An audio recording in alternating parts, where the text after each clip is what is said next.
So about a week ago, as part of an ongoing campaign to dehumanize people in Gaza and thus manufacture consent for their slaughter, Israeli military officials planted a pride flag and posted it all over Twitter and announced to the people of Gaza that they were now free from Islamic fundamentalism, that gay people in Gaza were now free to live as they saw fit, free from the iron heel of radical Islam. Well, if it isn't the epitome of irony, I don't know what it is, because considering that Israel has spent a good part of the last 70 years brutalising, killing and displacing gay Palestinians, it seems rather ironic all of a sudden that they would now try and portray themselves as the saviour of the LGBT Palestinians.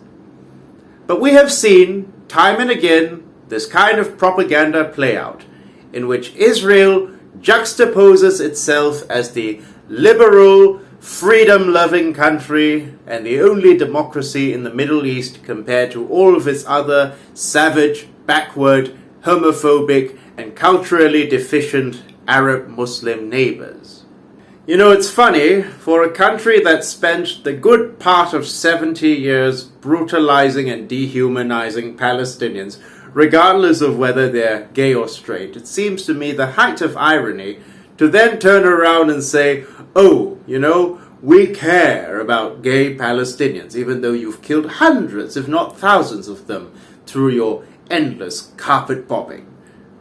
And apparently, we're supposed to believe that Israel somehow regards gay Palestinians' lives as valuable, when in fact Israeli ministers have time and again made dehumanizing blanket statements about people in Gaza, right? And media personalities on Israeli media are openly calling for the extermination of not only Hamas, but of everyone who remains in Gaza. We're supposed to believe that Israel is fighting this war for the sake of liberating the gay Palestinians. Now, as I've said, if it isn't the height of irony, I don't know what it is. But if it isn't an insult to our intelligence, then I really don't know what it is, right? It's very much like how British colonials, who after spending a good amount of time pillaging India and brutalizing the Indian people, turn around and say it was for the sake of the oppressed Indian women who are suffering under the patriarchy of Indian culture, right? Because if you can make people believe absurdities, as Voltaire said, you can make them support atrocities, right? If you can make people believe that imperialism is being carried out for the sake of social justice causes, they will cheer when you rain bombs on the people that you dehumanize. They will cheer when you brutally massacre the people you have dehumanized in cold blood. For you see, Israel is indeed a very progressive country, for it gives everyone, men, women, and LGBT people, equal opportunity to murder Palestinians in cold blood. Now, if you're stupid enough to believe that I'm a spokesman of Hamas, then you've got to get your head checked, yeah? I am not a spokesman of Hamas. I don't know how many times I've said this. I don't like Hamas. It is a far right-wing Islamo-fascist party, right? Whose leaders live in luxury at the expense of their people. However, the fact of the matter is that Benjamin Netanyahu, as I've said, treated Hamas as an indirect business partner for years. The Israeli government funneled in millions of dollars into Hamas in order to curb the rise of the PLO, the Palestinian Liberation Organization, the more moderate PLO, in order to basically make the dream of a Palestinian state impossible, right? Well, in fact, I will go so far as to say that what happened on October 7 was an inside job. Those innocent people who were killed by not only Hamas, but by friendly fire as a result of the Hannibal Doctrine, go look that up, are not victims of Hamas. Yes, I know that sounds far-fetched to say, but let me finish. They are victims of Israeli policy, which gave rise to the material conditions which created Hamas. Hamas exists on the good graces of Israel. And it is not only Israel that funneled lots and lots of money into Hamas. The fact of the matter is that I am very, very unconvinced that Israel did not know that Hamas was coming. Considering Israel has the most sophisticated military technology and spies all over the region, it is impossible to conceive that Israel did not know that Hamas was coming on October 7, right? Considering that not even a lizard or a dog could get through the Israel and Gaza border without being detected, right? Those people who were killed on October 7 were indeed the sacrificial lambs who were used by Israel, who only deployed the army 6 hours after the Hamas attack. Those people were the sacrificial lambs in order to give Israel the right or the moral justification in order to raze Gaza to the ground and bring about a second Nakba, right? In that regard, no, I'm not a fan of Hamas, but I don't think that you can get rid of Hamas without getting rid of Israel in its current incarnation first, right? And by which I don't mean that people in Israel ought to be stateless, right? I don't think we should treat the people in Israel the same way the Palestinians were treated in the Nakba of 1948, right? But Israel has about as much right to exist as the United States of America in its current incarnation has the right to exist. The United States of America in its current incarnation is a white supremacist, settler colonial European state. Whether you like it or not, that is what it was meant to be, right? And Israel in its current incarnation, despite being a multi-ethnic society, was founded as part of a European colonial project. Zionism is not a 1,000-year-old or 4,000-year-old philosophy. It is a 19th century ideology of European Jewish nationalism that was concocted by the minds of Zio-Saxons, that is to say, westernized Jewish people who regarded non-European people, including Levantine Jewish people, as backward and uncivilized. If you read Theodore Herzl's book entitled The Jewish State, he himself admits that. He himself says that if His Majesty the Sultan of Turkey could grant us Palestine, well, we will form a guard of honor for Europe, right?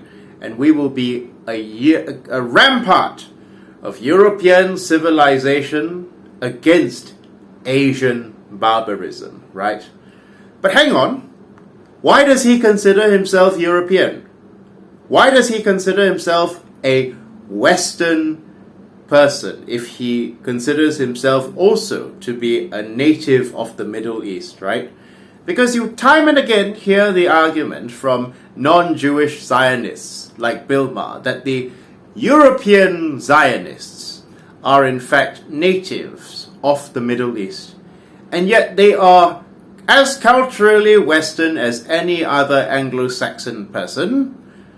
Most of them don't even practice Judaism, and the idea of Zionism is not rooted in Judaic religious texts, but rather on the idea of ethnic nationalism. But it's very funny that someone like Herzl should consider Israel to be a European country, considering that it's there was no Israel back then. The point is, he's the spiritual founder of Israel, because Herzl died in 1906, 42 years before Israel was founded, right? The fact of the matter is that Israel, by all accounts, should be a global south country, since it's located in the global south. It should be a Middle Eastern country. And yet, the West regards Israel, like it regards Japan, as an honorary Western country, as part of so-called Western civilization.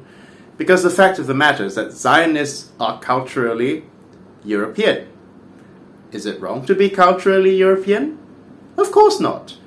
But the fact of the matter is that they're not only culturally European, they also have a 19th century Victorian colonial European view of the world.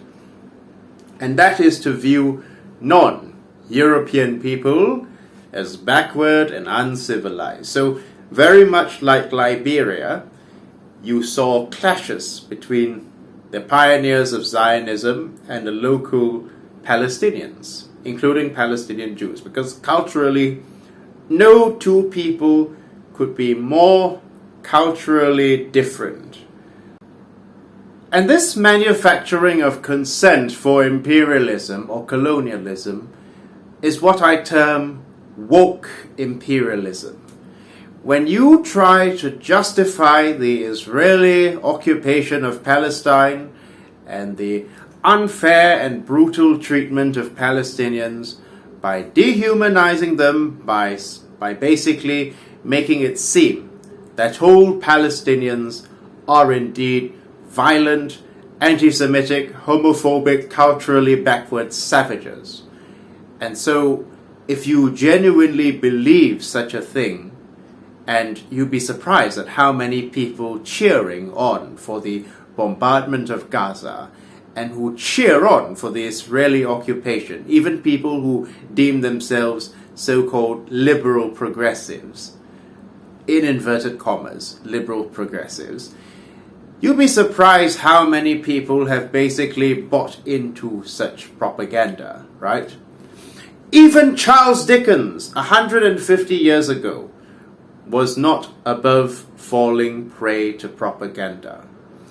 Charles Dickens, the so-called hero of the working class, spokesman of the downtrodden, who wrote books which were apparently books which defended the rights of the downtrodden, underprivileged, and abused in society, had a very, very deadly blind spot. And that blind spot was towards Indian people in India, towards the suffering and the plight of the colonized Indians, whom he regarded as subhuman savages, as a result of reading British propaganda that portrayed them as such, right? As a result of hearing one-sided reports of Indians in India as being subhuman savages who mercilessly slaughtered British women and children, Dickens was infuriated, and he said, "I wish I were Commander-in-Chief of India. The first thing I would do to strike that Oriental race with amazement should be to proclaim to them in their language that I considered my holding that appointment by the leave of God to mean that I should do my utmost to exterminate the race upon whom the stain of the late cruelties rested, and that I begged them to do me the favour to observe that I was there for that purpose and no other, and was now proceeding with all convenient dispatch and merciful swiftness of execution to blot it out of mankind and raise it off the face of the earth." Now you could just chalk up Dickens's statement in that letter to his friend as being a symptom of him being a product of his time, right? As if every person in 19th century England was some genocidal maniac who wanted to wipe the Indians off the face of the earth. But we are seeing the exact same thing play out. Dickens's views of the Indians as being collectively a race of evil, cruel savages did not arise in a vacuum. They arose as a result of propaganda which would make him believe that they were indeed a cruel, savage, and backward race that needed to be exterminated. But you would be surprised at how people today, even so-called liberals, as in like so-called liberals who regard themselves as social progressives fighting against the Malay Muslim establishment, also share Dickens's views when it concerns the Palestinians. I want you to take a look at this fellow's post on Malaysia Kini, right? Look at what he says. He considers the bombardment of Gaza to be Hamaside, right? Now I see what he was doing there. He was trying to do a word play on the word insecticide, right? But the fact of the matter is that Hamas is not just a gang of brainless meatheads prowling around Gaza with automatic weapons. No, Hamas is an international organization that has members in every part of the world, right? Theoretically, you could raise the whole of Gaza to the ground and it would not dent Hamas, right?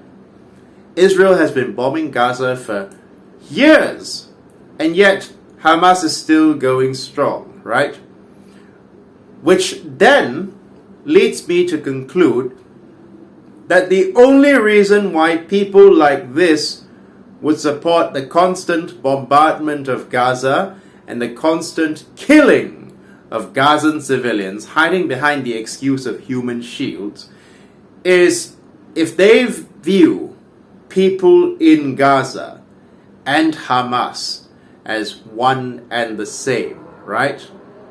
Because the fact of the matter is that the people who say that Hamas uses the people of Gaza as human shields, and therefore Hamas is to be blamed for the mass slaughter of people in Gaza, would not, I repeat, would not advocate bombing Tel Aviv if there were Hamas people hiding in Tel Aviv, would they? So to them, it seems to me that Gazan lives are less valuable than Israeli lives, but they have not got the guts to admit that openly, of course. They just have to passively, aggressively hide behind the slogan, Israel has the right to defend itself. Israel has the right to defend itself against Palestinian children who would anyway grow up to become anti-Semitic Nazi commandos, right? Is that what you're saying? Or Israel has the right to defend itself against families in Gaza, who have nothing to do with Hamas, but who should bear collective responsibility because, well, as Douglas Murray said, there needs to be some personal responsibility in the people of Gaza voting for Hamas. But the fact of the matter is that whatever you say about Hamas, the worst things that Hamas has done cannot hold a candle to what Israel has done to the Palestinians ever since 1948. The crime that Israel has committed on the people of Palestine is far, far, far worse than anything Hamas has ever done. And no, it does not absolve Hamas, but I would even say that Israel is the best recruiter for Hamas. Because when you constantly create miserable material conditions for the people of Gaza, if you displace, brutalize, and kill people, then you give them no hope, right? If I was a Palestinian child who witnessed my parents die in an airstrike, and when I see the whole world turns a deaf ear to my plight, because apparently it is anti-Semitic to even speak up for my plight, well, what would I do if I felt that the whole world was against me? I would turn against the world and I would become a terrorist, right? You do not create peace, or you create more militants by bombing Gaza, because you make material conditions even worse. And it's not rocket science that when you create depressing and horrific material conditions for people, they turn to horrific actions out of desperation. Hamas is not a cause of the Israeli occupation, it is a byproduct of it, right? Without the brutal expulsion and occupation of Palestine, which Albert Einstein and the rest of the Jewish community themselves condemned, right? Einstein himself condemned the Irgun party as terrorists, the guys who would then morph into the Likud party. Without the brutal expulsion of Palestinians and the creation of the State of Israel, which was forged in blood, much like the creation of the United States, there would be no Hamas. It exists as a result of the material conditions. They do not exist as a cause of the occupation, but rather a result of the material conditions that were created by Israel. But unfortunately, these people have bought into the propaganda that Israel is the civilized and proper country, because apparently Israel values LGBT rights, right? Israel is more LGBT friendly. And so, because it's so progressive that it allows everyone, men, women, and children, to murder Gazans with impunity, it's so progressive that it gives everyone equal opportunity, regardless of whether you're a man, woman, or gay person, to go and butcher people in Gaza with impunity. Israel must somehow be the more progressive, woke country, right? And by basically tarring every single Palestinian under the same brush, as if there are no gay people in Gaza, these people have now bought into the dehumanizing propaganda that Palestinian lives are less valuable than Israeli lives, because apparently Palestinians do not share civilized cultural values with the Israelis. Palestinian values are regressive, and therefore their lives are worthless.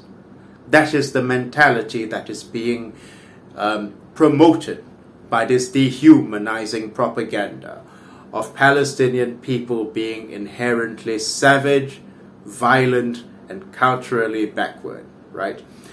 Now, don't get me wrong. I don't think that Palestine is a very gay-friendly or woke-friendly or LGBT-friendly country, right? But the fact of the matter is that people develop as a result of their material conditions, right? People get radicalized, and people basically turn to extremist religious groups when they feel that they have no hope on earth, right? When people in Palestine are basically worried about their survival, when they're basically worried about whether they're going to see tomorrow or the day after, I don't think that, LGBTQ identity issues are going to take first priority in their minds, right? I don't think that LGBTQ issues even for gay Palestinians, is the number one concern. I think the number one concern even for gay people in Gaza is whether they can see tomorrow, or whether, they will be kicked off their ancestral land, never to return, right? And I would argue that by lumping in the LGBT community with Israel, it actually makes LGBTQ people in Palestine less safe, because people then may form a connection between gay people and brutal military imperialism, right? Just like when you lump in Zionism with Jewish people, it actually has the effect of making Jewish people hated for something that they do not necessarily even support, right? When you lump in Zionism with Jewish people, it actually breeds anti-Semitism. Because you're basically saying that Jewish people are bloodthirsty, Western chauvinist, imperialist warmongers. Which they are not, okay? Jewish people are far better than that on the whole, right? Just like not every Japanese person is a Yakuza, not every Chinese person is a supporter of the Chinese triads, right? Not every Jewish person is a Zionist. In fact, most Jewish people, I would even say, have no interest in Zionism. So we've seen how historically marginalized groups, like LGBT people, for example, end up being used as spokespersons for imperialism. When a fellow like Douglas Murray, for example, stands up and says, I would not feel safe in Palestine, but I would feel much safer in Israel. The implied message is that Israelis are civilized, Palestinians are beasts.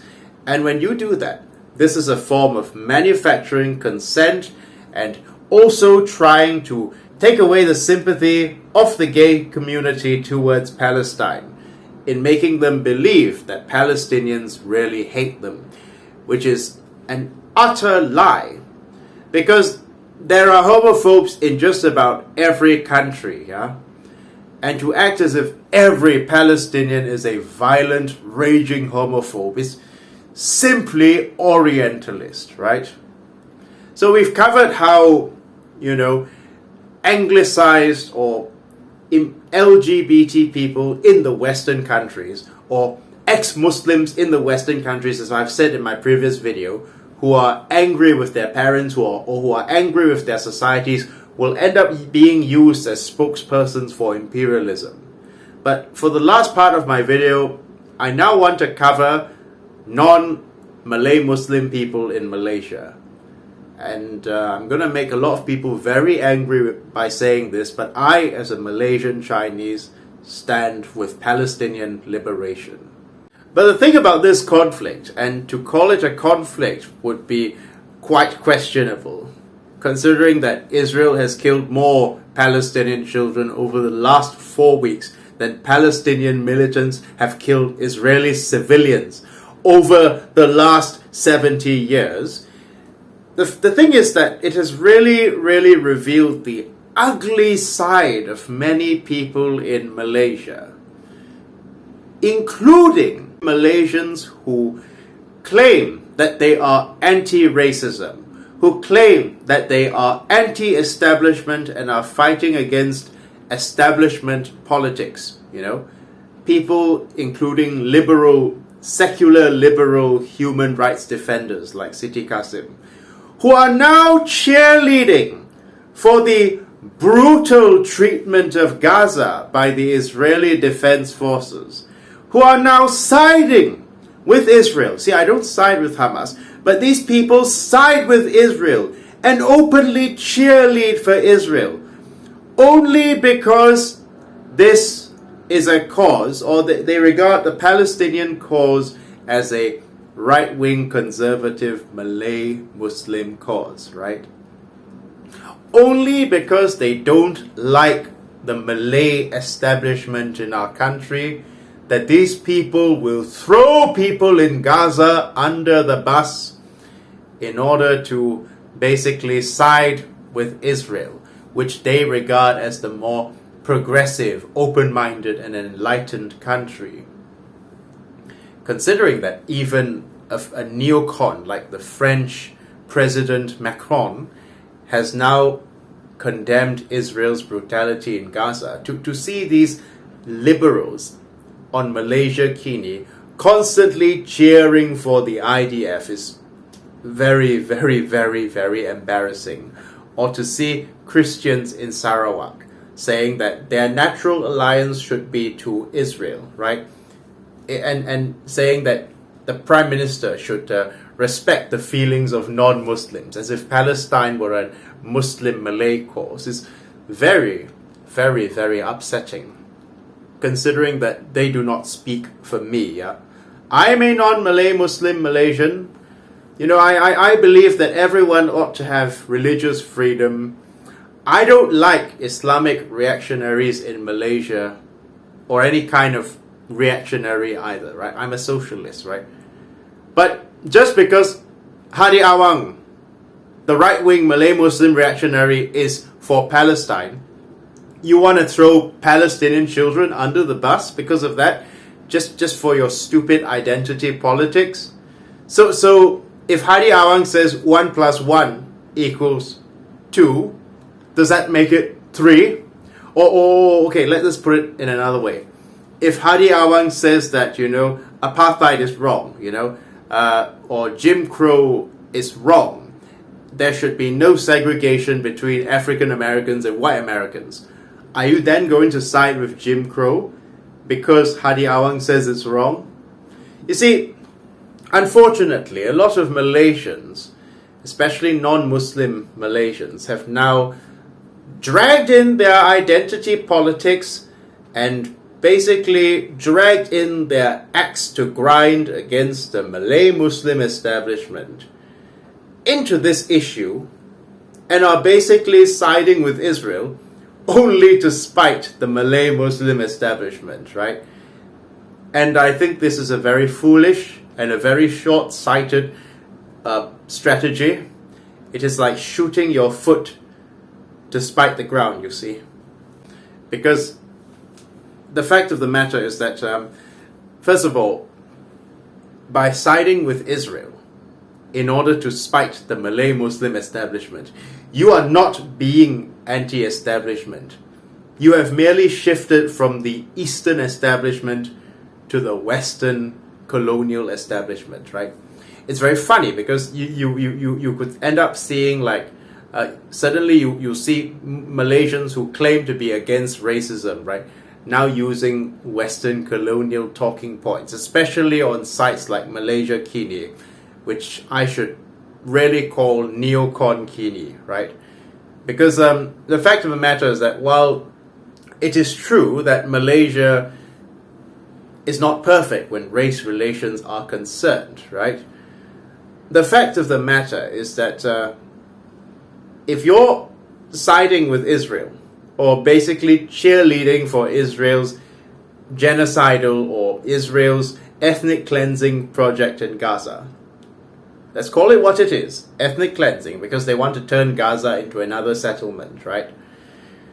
If you're doing it just to spite the Malay Muslim reactionaries, well, you're going to end up on the wrong side of history, much like those LGBT people for Israel are basically people like Douglas Murray.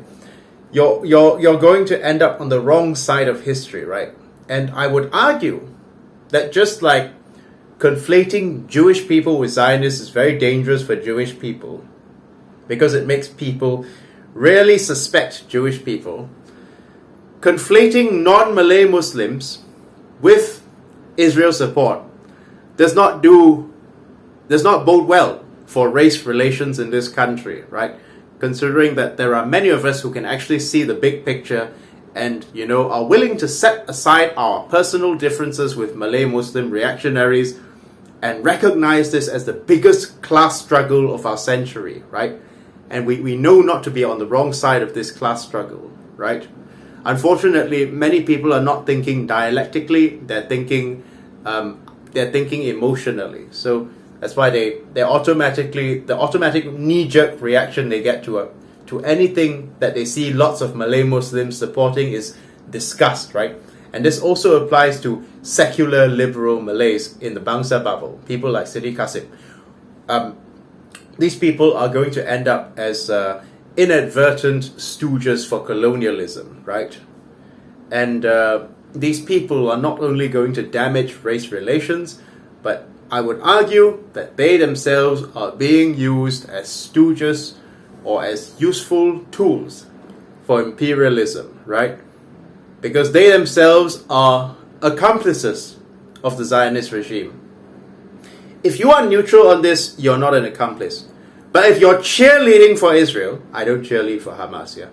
If you're cheerleading for Israel and you're booing the Palestinians, it is not just a matter of disagreement you have with people who support the liberation of Palestine from the river to the sea.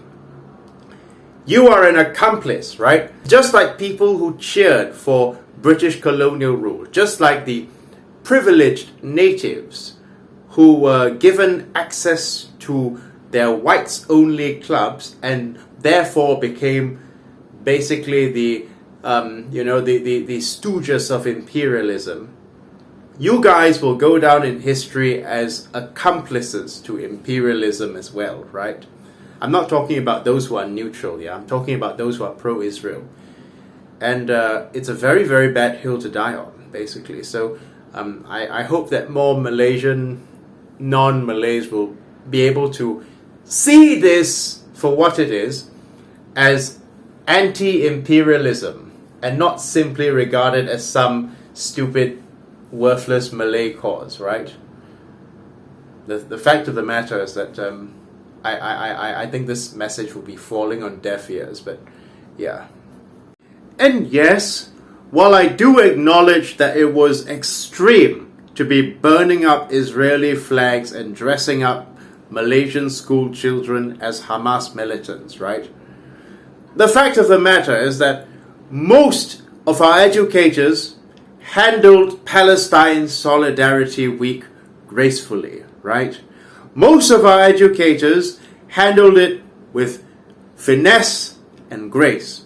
And the fact that these liberals were calling for Palestine Solidarity Week to be scrapped, right? In that they did not trust our educators to do it properly. From what I heard from my students, it was done properly. They sang songs for the children of Gaza and they released a dove, right? Which is actually a symbol of peace, right? Now, the fact that these liberals do not trust our educators because they think our educators are stupid, right? It shows a very elite, technocratic, bourgeois view of teachers, right? But ultimately, it also betrays a certain mindset in the upper class bourgeois members of our society, right?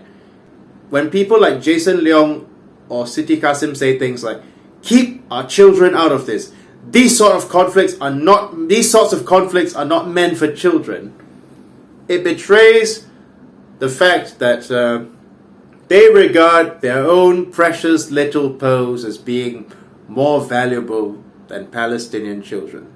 Let's rephrase. Look, let's say this again. Let's just let's repeat that line again. These conflicts are not for children, right? So keep children out of it. These are such unpleasant topics that children should not talk about. The fact of the matter is that Palestinian children live through this. Your children are only hearing about it, but Palestinian children have to live with bombs ringing all over around them, right? Are Palestinian children not children as well? Do you see Palestinian children as being not children? So I think, yes, if Palestinian children in Gaza are strong enough to go through this, I do think that your precious little snowflakes should also be strong enough to learn about it, right?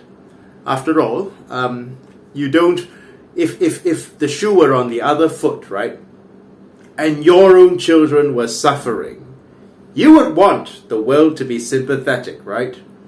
You would want the world not to turn a deaf ear or a blind eye to the plight of your own children. We want the world to hear our plight, right? But when it happens to the Palestinians, then suddenly they're like, oh, keep children out of this. Oh, this is not for children. I will keep my children out of school. My children will not be attending school this week because I don't want them basically exposed to all these unpleasant things. Well, the fact of the matter is that Palestinian children actually go through it personally, okay? So, as I've said, if Palestinian kids can go through it, your kids are strong enough to learn about it, right? Don't forget, Palestinian children are children too, yeah? You think only your children deserve to live in peace, safety, and happiness? You think only your children deserve to live free, happy lives? You think only your children should be spared from the realities of the world? No. No, no, no, no, no. The fact of the matter is this, that many of you are going to end up on the wrong side of history, right? And you're going to end up on the wrong side of history because you brought in your own identity politics into this issue. And you are now throwing Palestinians who've done nothing wrong to you, throwing the people of Gaza under the bus for the sake of your own narcissistic identity politics, right? There's a time and a place for identity politics, but now is not the time for it. Now is the time to stand with the people of the global south in their liberation against the imperialist powers. So, just to end this video, one day Palestine will be free from the river to the sea, and we will soon live in a multipolar world that is a bully-free world, right? Where no one will have a right to bully anyone simply on the virtue of race or nationality, right? It all starts with Palestine, which is the staging point of our liberation. And I argue that the marginalized people of the world cannot be free unless Palestinians are free, and vice versa. Thank you. Have a good day.